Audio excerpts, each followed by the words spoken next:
Publishers as a collective deals with a lot of these different projects in open source, open data, open software, open clip art library, open prompt library, these kinds of software and web development things.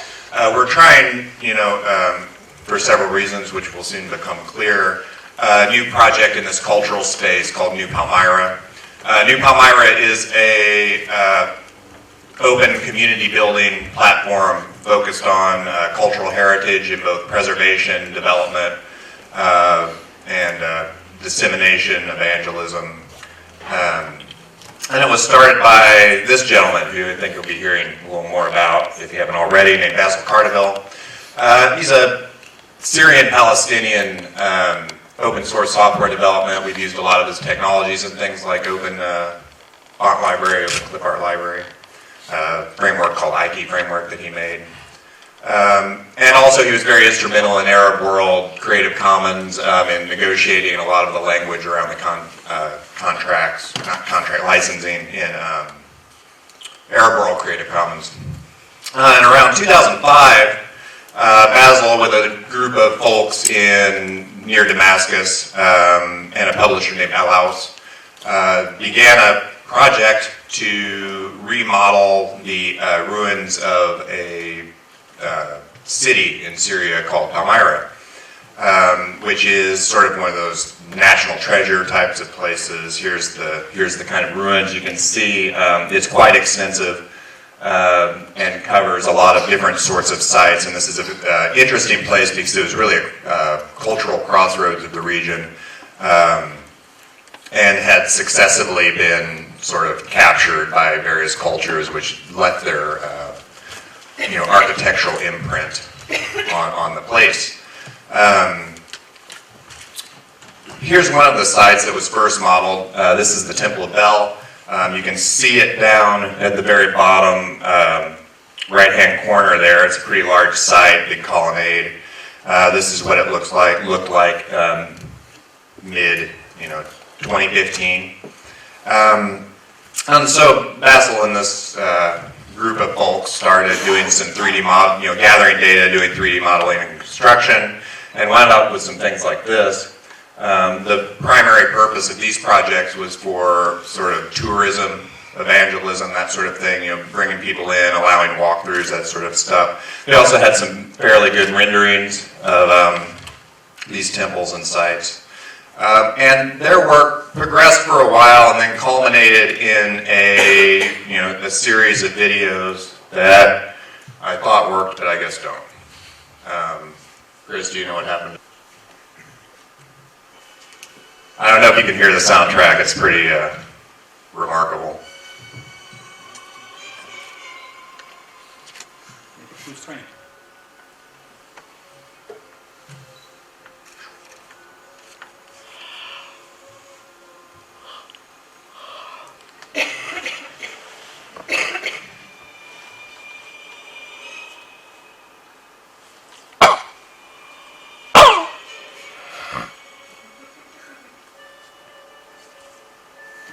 And so a pretty basic modeling of the site.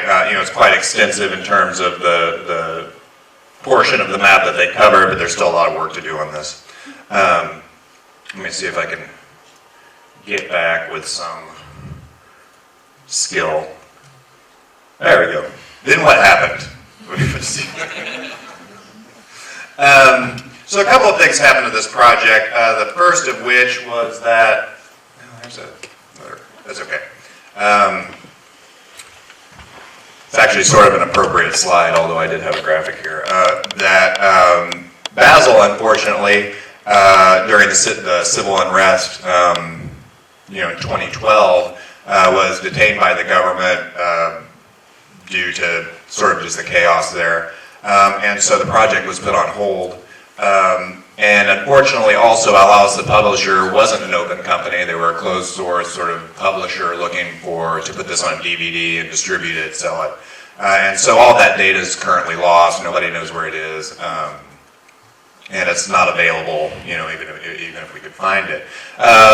So that continued, and then around October 2015, after being in jail for over 3 years, we were in contact with Basel for a while in a internment camp called Adra, and then the government moved him to an unknown location. So there's a campaign for his release that John will talk about a little bit later. The second thing that's happened is, of course, ISIS took control of the city. So here you can see the Temple of Bel we've been talking about before and after. This is somewhere around October, I don't remember the exact date, it's somewhere around October of 2015. And all we have left is this, sort of pair of columns that are standing from their sort of cultural genocide of this area to project power over the region, take out some of these pre-extant national symbols and impose their belief systems, kind of like a lot of waves of different folks did before them in modifying architecture. And so we're, thought a lot about this, and a lot of things seem to be lining up. So we thought, okay, how can we approach these issues in an open fashion with open data, open software? And we get into a pretty crazy network of relations in terms of cultural security in this case. It turns out that there's, several $1 billion of illicit art market every year. A lot of that comes from looting, some of it comes from destruction. A lot of this art goes, is traded through black markets to Western world collectors and funds some of these, bad actors, both sovereign and non-state affiliated. And so how can open data, how can an open source software approach take care of some of these things, both in terms of architecture and the artifacts that we're dealing with? So we launched this project. It's different in the approach of a lot of state and NGO funded, or not funded, run projects, in that it is based on an open source software development model. It's very community building, community based. Here are some of the sorts of affiliates that we have involved, so you can get some sort of idea of the background that we're coming from with approaching the project. Of note, there are a lot of, MIT Media Lab, big help in this. They've actually given Basel a fellowship position to continue this project when we secure his release. Also notable, a lot of arts organizations, because there's a very big creative side to this project that I'll get into here. And so the project's really three things. It's a digital archaeology project. We take inputs of data, we gather information from universities, the public, photos, all this sorts of stuff on our website, palmyra.org. Analyze it, organize it, try and figure out what is actually going on, and then open source it and push it back into the public domain. We're also a cultural development project. We're remodeling these buildings. I'm going to get to some examples of that pretty soon. Also artifacts of the region. We're also working on the technology pipeline around this stuff. There's really not a good and easy to use pipeline around what you do with cultural heritage preservation, museum artifacts, and develop new experiences with this data. And we're also a curatorial project. We build communities, we do workshops around the world, symposia, exhibitions, and increasingly are getting into sort of policy around what you do with digital museum assets data and sort of the neo-colonialism of taking data from places like this. And so we've gathered a lot of data. These are some plans from a French archaeological survey. You can see the Temple of Bel there, some of the columns in both plan and projection, and have started remodeling stuff. This is, of course, Blender, open source tools. The Temple of Bel sort of back in construction, and then we get another picture that's not there, which is okay. That was a little bit of a problem. So also working on some other of the sites like the Arches of Triumph, also blown up by ISIS around the same time period when they took it back over. This is missing some slides, it's okay. I digress anyway. And so we're also doing some workshops around the world. This one is in France. We've done some in Dubai. You can see here people remodeling this stuff, getting involved, building it. Recently, I've been in Singapore. And also folks contributing offline. This is some renders that were contributed by a partner. We've also done a lot of 3D prints. Thing in Argentina, Temple of Bell print, and there's the Arch of Triumph from another affiliated project called Project Mosul.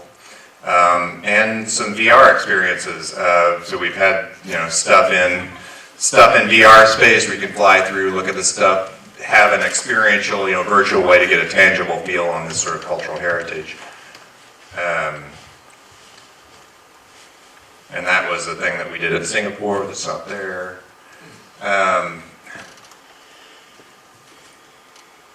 And so there's, how can you help? We're looking for any sorts of partnerships, help with modeling, help with data sources, help with, if anybody's interested in developing the technology pipeline around cultural heritage, open data. Also, we do these workshops, symposia all around the world. We just got from Singapore, we just did another event in Hong Kong. Help evangelize us so we can get some more connections. And then, of course, any sort of fuel in the fire in terms of funding sources helps us advance this project more rapidly. And then that's all I have for today. Thanks.